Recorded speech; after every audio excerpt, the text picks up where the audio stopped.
30이 넘은 아들이 내 뒷꽁무니를 따라다니며 아이처럼 조르고 있다.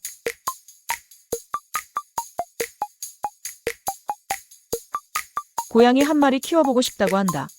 난 싫다며 도망 다니기 바쁘다. 왜 아들이라 형제가 있는 집을 부러워했었다. 그래서 고양이를 동생처럼 함께하고 싶었나 보다. 난 사실 고양이를 좋아하지 않는다. 좋아하지 않을 뿐더러 무서워한다.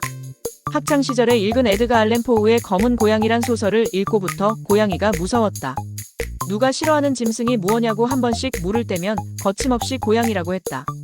예전 교과서에 개와 고양이 이야기도 나오고 장화신은 고양이란 동화도 있었다. 그때는 고양이가 한순간에 귀엽게 느껴지다가도 머릿속에 깊이 박힌 검은 고양이 소설만 생각하면 싫고 무서웠다.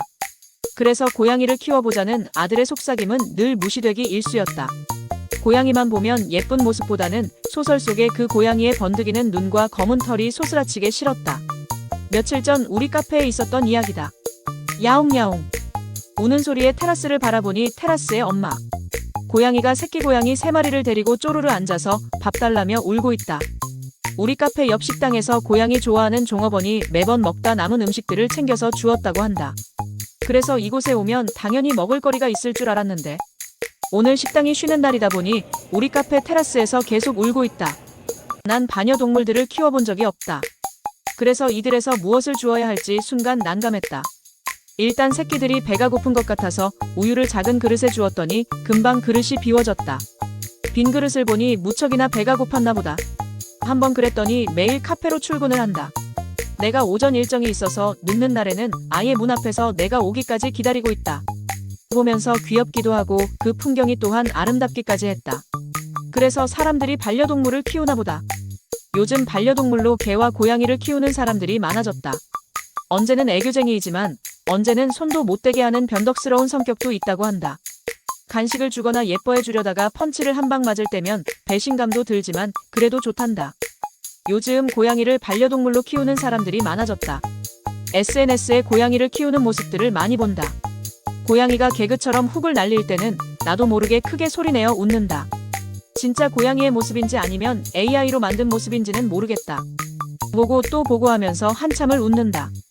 포근한 담요에 사랑스럽게 잠을 자는 모습, 장난스러운 고양이의 모습을 보고는 나도 모르게 입가에 미소가 지어지는 것은 나이가 들어서일까?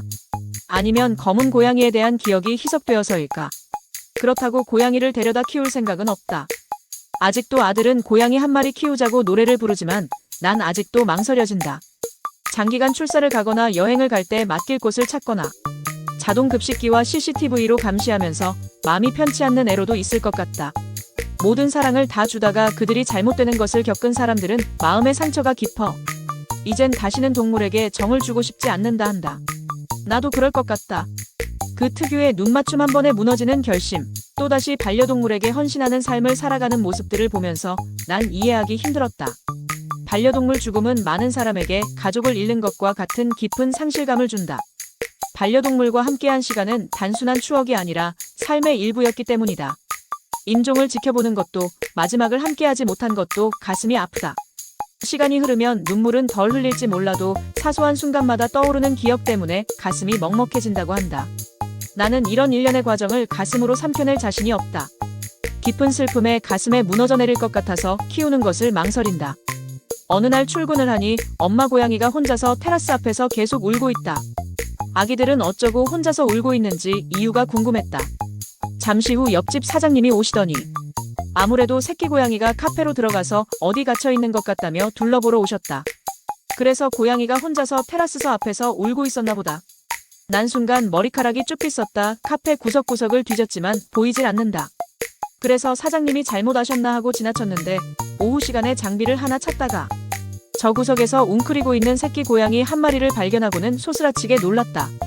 한 마리 쥐 같기도 해서 더 놀랐다. 도저히 내 손으로는 꺼낼 수가 없어 옆집 사장님을 불러서 도움을 요청했다. 하지만 사장님도 아무리 해봐도 도움을 줄 수 없다고 두 손을 들었다. 나중에 어미가 올 테니 어미가 부르면 나올 수도 있으니 그냥 두잔타. 난 계속 신경이 쓰여서 다른 일에 집중할 수가 없었다.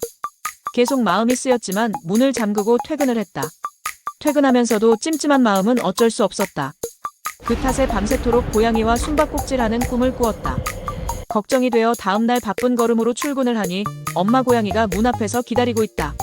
나는 가게 문을 모두 열어두고 들어오라고 했더니 귀신같이 새끼 고양이 근처로 간다. 야옹하고 부르니 어제는 안간힘을 쓰며 나오라고 해도 꼼짝도 하지 않던 녀석이 스르르 나왔다. 엄마에게 안긴다. 그런데 그 새끼 고양이가 우리 가게가 좋은지 엄마 따라 나가질 않는다. 끝내는 엄마 고양이가 새끼 고양이 목덜미를 물고 나갔다. 난 순간 안도의 숨을 쉬었다. 물론 새끼 고양이가 엄마를 찾은 것도 다행이었지만 내가 고양이와 한 공간에서 생활을 할 수 없었는데 이젠 다행이다 싶은 안도의 숨이 쉬어졌다. 그렇게 난장판을 벌이고 난 뒤 난 외부 출강이 있어 문을 잠그고 가벼운 마음으로 수업을 하고 왔다. 그런데 내가 들어오자마자 옆집 사장님이 달려오시더니 그 새끼 고양이가 죽었단다. 주차장에 주차되어 있던 차 밑에 있다가 차가 미처 발견하지 못하고 출발을 하자 깔려 죽었다고 한다. 그러면서 불쌍하다고 동정 어린 표정이 얼굴에 가득 서렸다. 두 마리 새끼마저 잃어버렸는지 혼자서 울고 다닌다고 했다. 난 순간 눈물이 핑 돌았다.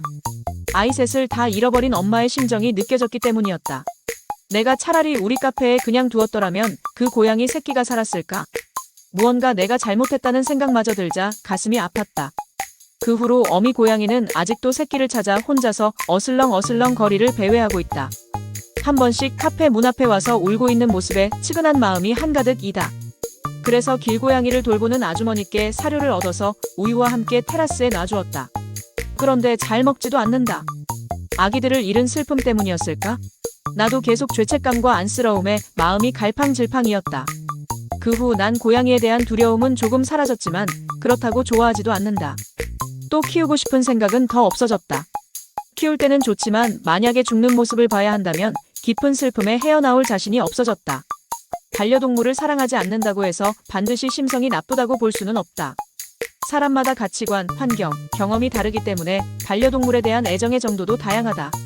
나같이 동물에 대한 관심이 적거나 어릴 때부터 동물과 함께한 경험이 없어서 정서적 유대감을 느끼기 어려울 수도 있다. 또는 알레르기, 나처럼 트라우마 같은 개인적인 이유로 동물을 가까이 하지 않는 경우도 있다.